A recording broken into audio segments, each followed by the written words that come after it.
Are we alone in the universe? It is a question people have pondered for centuries. And now, new declassified documents could prove we're not. Among the evidence out there, strange lights over the U.S. Capitol more than 50 years ago. Fox 5's Brooke Baldwin investigates UFOs in Washington.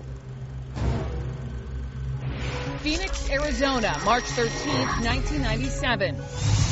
Actually happens. This isn't a figment of somebody's imagination. Chicago, Illinois, November 7th, 2006. I got it on tape! I got it! Dublin, Texas, January 8th, 2008. This is an amazing sighting. This is unheard of.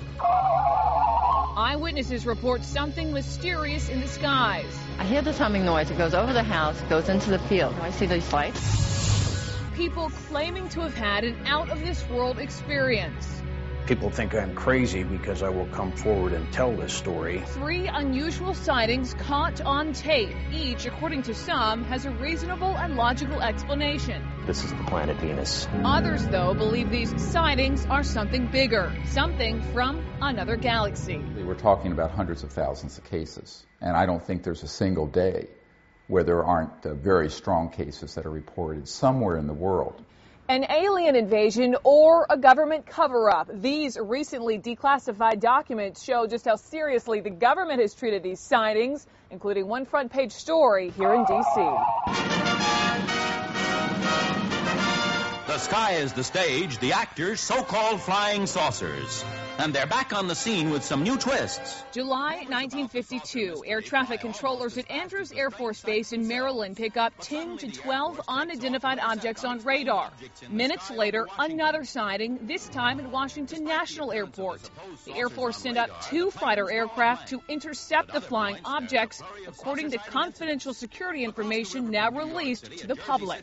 The Air Force did respond in scrambled jets, and it was imaged and photographed over, I believe there were 9 of them at one point that were actually seen in formation. Dr. Stephen M. Greer is the founder of the Disclosure Project. His organization collects information on unexplained sightings from all over the world, including the more than 2,000 reports around D.C. in the summer of '52, now known as the Washington Nationals. It's been very hard to bring out the information without it getting linked instantly to something that ends up being embarrassing. This famous photo shows 7 bright objects flying near the Capitol Dome. Radar also picked up 4 more objects in Beltsville and in Herndon.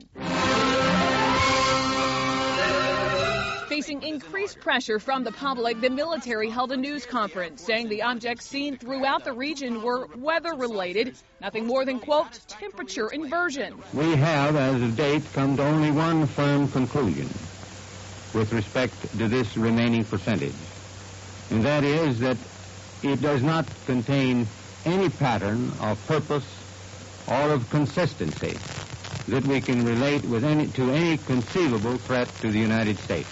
A conceivable threat that made it all the way to the Oval Office. The president got very interested and wanted some kind of a solution. Reserve Air Force Captain Kevin Randall has been studying UFOs for years. He's written 18 books, one of them specifically about the D.C. sightings. But the Air Force says basically, well, what it was is temperature inversions. Were there inversion layers over Washington, D.C. in July of 1952? The answer is yes, there were. Were they of sufficient strength to cause the problems you see on the radar? No. Controversy arises. Maybe the puzzling objects are from another planet. Puzzling objects, Dr. Greer believes, are behind a cover-up at the highest level. Everyone who I know who were military or intel were told, you didn't see this, you were not on the squadron that went up, the radar operators were told, this never happened. But something did happen those July nights. Whether it was alien or not is still debatable. Kevin Randall, though, believes it's only a matter of time before the truth comes out. I believe what's going to happen eventually is there's going to be a UFO event that is inexplicable and leave the evidence behind that we cannot just explain away. Which means events like the Washington Nationals in 1952, the Phoenix Lights in 1997, the saucer over Chicago's O'Hare Airport in 2006, and the sightings in Texas earlier this year could just be the beginning. Brooke Baldwin, Fox 5 News.